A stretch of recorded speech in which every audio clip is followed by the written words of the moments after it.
Canon calls it the revolution. But could the R stand for the ruin of your career? It doesn't.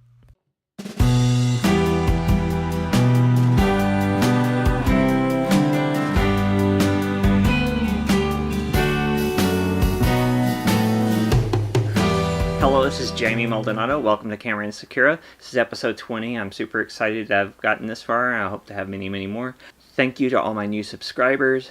Thank you to my old ones who keep coming back. Thank you if you subscribe now. Hint, hint.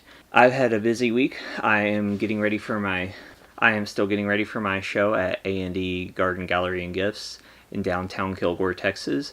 I'm putting together a little promotional poster. I've got my photos pretty much worked out.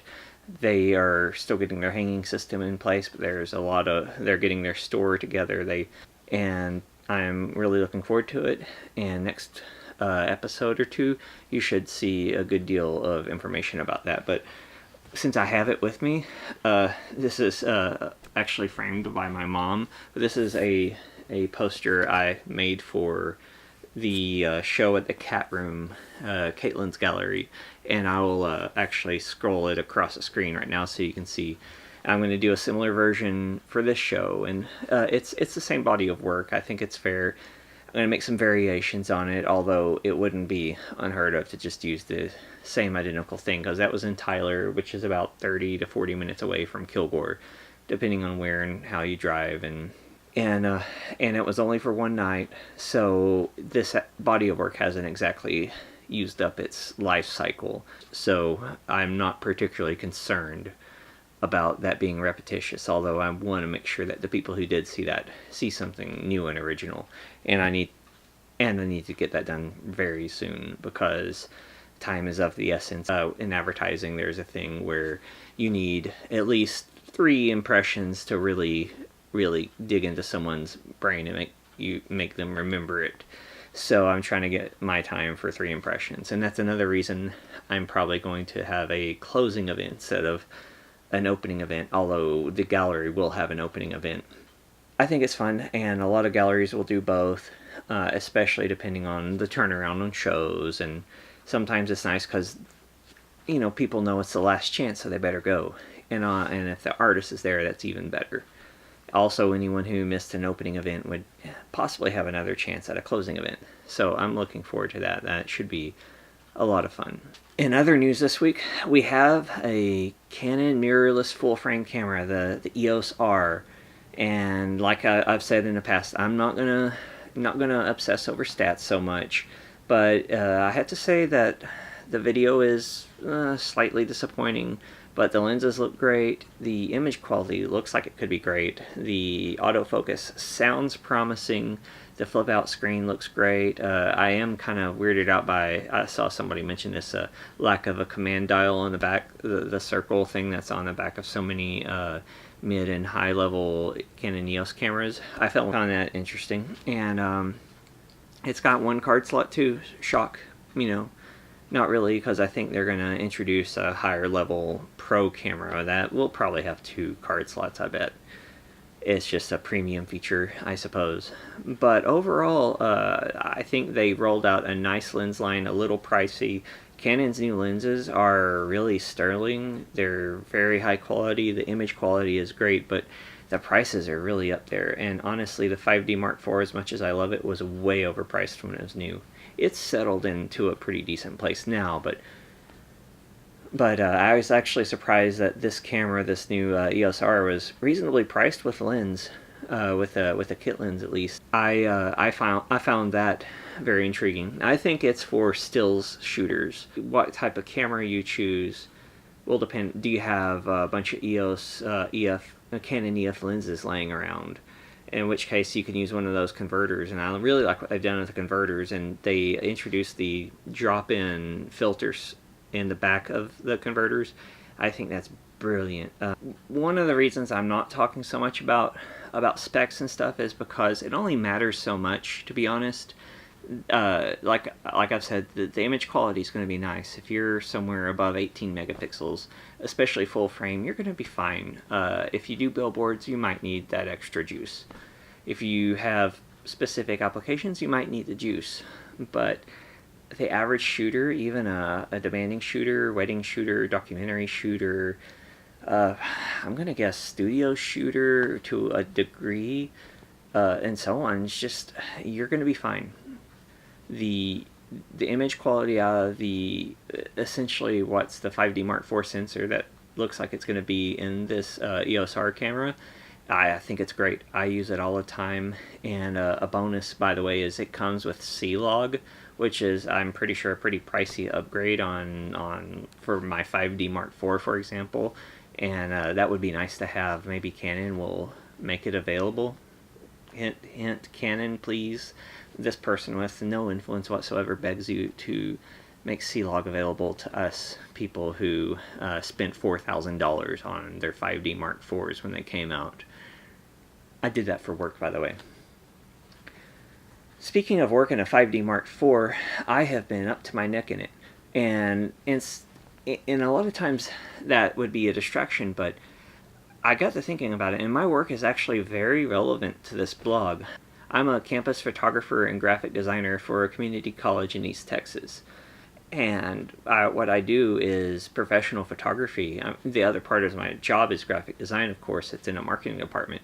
But I am the mythical professional photographer who has insurance and a nice annual salary, I guess, and has an office, a studio office, I might add. I love the job.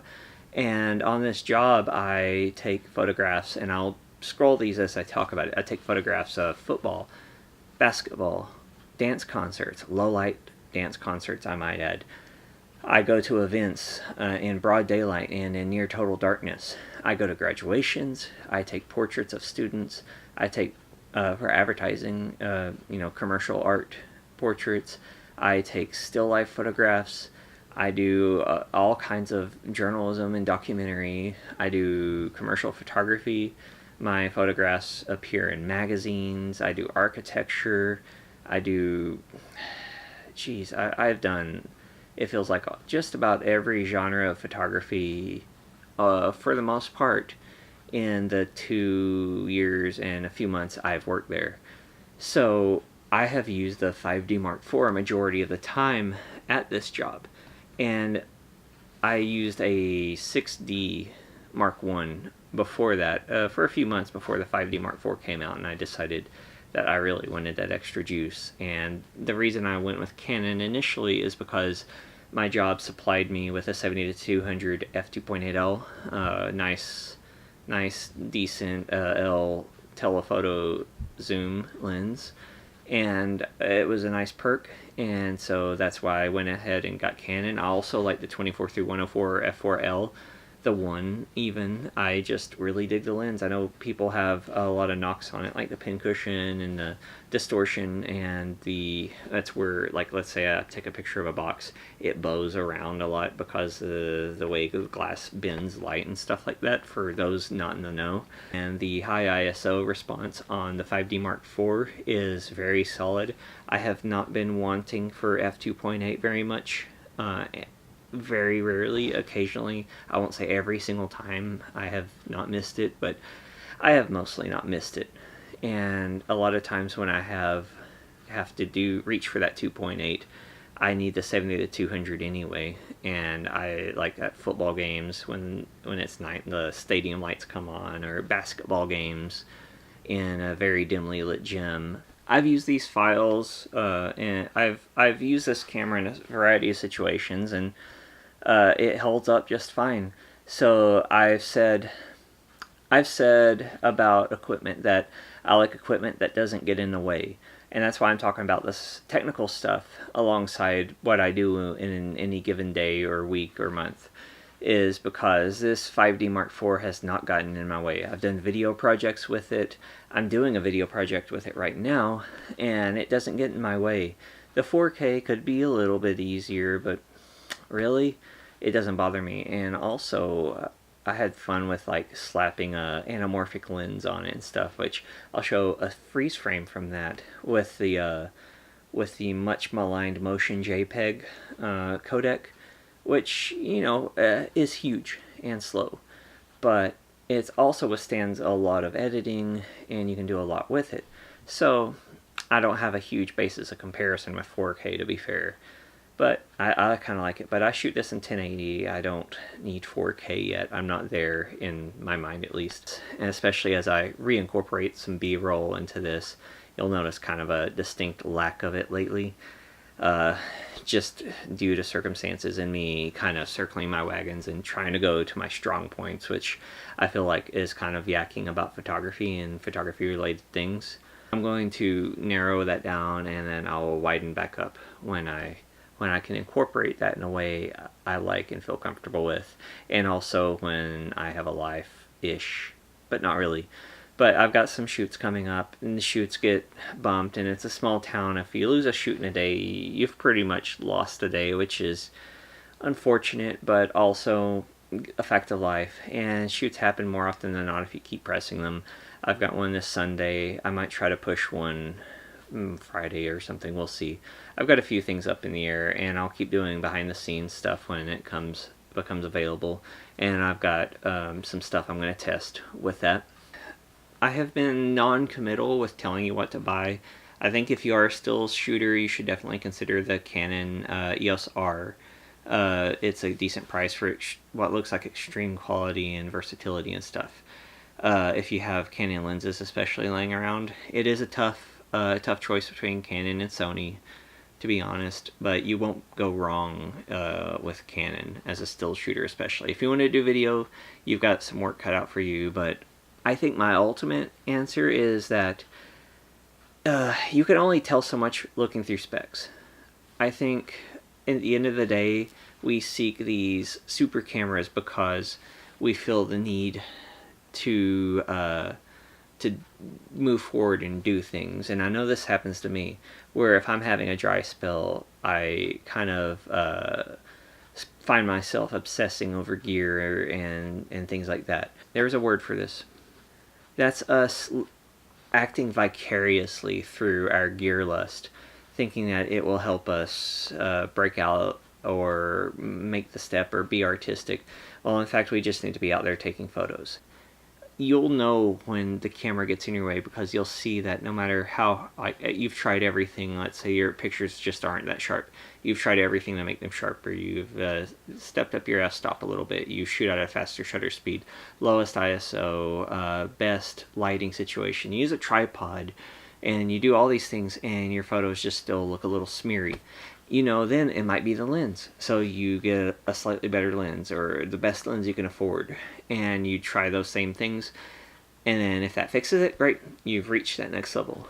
If you still notice the deficiencies, then the next thing in line, that as long as you continue to try to improve in other ways, you consider upgrading the body. So that's when you obsess over things. But know that you can have just about any body and do good work. And you'll really know when it's time to upgrade, and when you feel like your equipment is holding you back and you have tried everything else, and not just tried it once, tried it repeatedly. You have great lighting, you have been over backwards, and you've done everything a million times, and you still feel that missing step. Rent some equipment. You'll have narrowed down pretty quickly. Let's say I love portraits. I want to do like kind of run and gun, natural light, lifestyle photography. Okay, so you've got Sony, Canon, Nikon, Fuji. Let's just keep it there, or else we'll be here all day. So from there, it's like, I want full frame. Okay, that takes out Fuji, especially if you don't have $6,000 for the GFX. But maybe not, because crop sensors are much more versatile than you think. So that's not necessarily, but keep it simple. Let's say you have this amount of budget for your lenses, or you have a particular lens that you just know you want. Keep that in mind. Let's say you compare, you look at like Sony, Canon, and Nikon, let's say, and you just don't feel the Nikon colors or something like that, or every lens that you want from Nikon or Sigma's mount or whatever is just super expensive, and the reviews don't look great, and it just doesn't look like it's going to gel with you. And so you're down between Canon and Sony. And you can't decide because you read Sony's colors aren't as good as Canon's colors, but you read Sony's video is superior in the autofocus or frame burst. And it's like, well, frame burst only matters so much if you're like a sports photographer. And I think sports photographers are super over reliant on frame burst, but as somebody who is an actual sports photographer,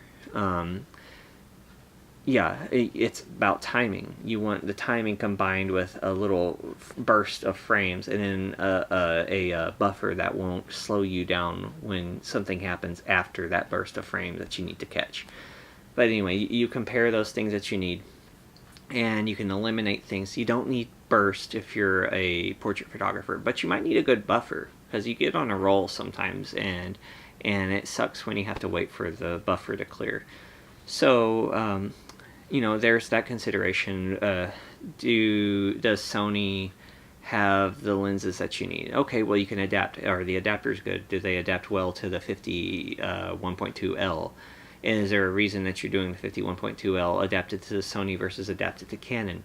So what you can do to answer these questions is you can go to lens rentals or borrow lenses or any other rental and rent the Sony and the Canon and that 51.2L, and a lot of times they'll have adapters too. And rent all those things, or even better, if you have a local camera store, which I don't have something like Competitive Camera or whatever like you might have in Austin or Dallas or especially New York or something like that. But if you do have that, definitely do, because they will let you get your hands on it and they'll tell you about it. And these are people who shoot it, and they do want to sell you a camera, but they also want you to be a happy customer who will come back in the future when you need a new lens or a flash or something like that, or eventually down the road another camera. And try it out. Get your hands on it. Rent it for a few days. Have some shoots scheduled, rent a backup for a wedding or something, and that's gonna answer a lot of questions. Go through those files, really push them, do some really hard dynamic range shots, really do some backlighting, see how the light bounces around, and I think you'll have a decision made. And if either one works out well, wait for the best deal. So no, I will probably not give you a definitive buy this camera in many cases. If people want to send me cameras to review, well, I'll go for it. But for now, I'm going to be honest. I have used so many different things, and the camera occasionally makes it slightly annoying, but it's never gotten in the way of what has been going on up here and what I've been trying to get on. All of that, anything that gets in the way with that is purely up to my skill and my mindset. So keep that in mind. I can tell you from experience that they're tools that help remove obstacles, and if they become an obstacle, tackle it. But you're not gonna like ruin your career because you chose that Nikon Z6. You're just not. The thing that's going to make you the best photographer is experience and experimentation. And that's one thing I really love about digital, is that you can immediately see the effect of your f-stop. You can immediately see the effect of your shutter speed. You can immediately just see the color temperature experiments. So take advantage of that and just take pictures. They don't have to be high art. Don't put that pressure on yourself. Grab a friend, any friend. Grab yourself if you have to. Sorella Moore, by the way, has great series about doing self-portraits. I have done self-portraits. I found them highly informative. So you have no excuse. I am not a supermodel, so you have no excuse. Just take pictures. That is the biggest tutorial tip that anyone could ever give you, is just take pictures. Edit them and don't stop taking pictures. And so anyway, I'm going to get off the soapbox. I'm going to get to editing this, and I will see you on Monday morning.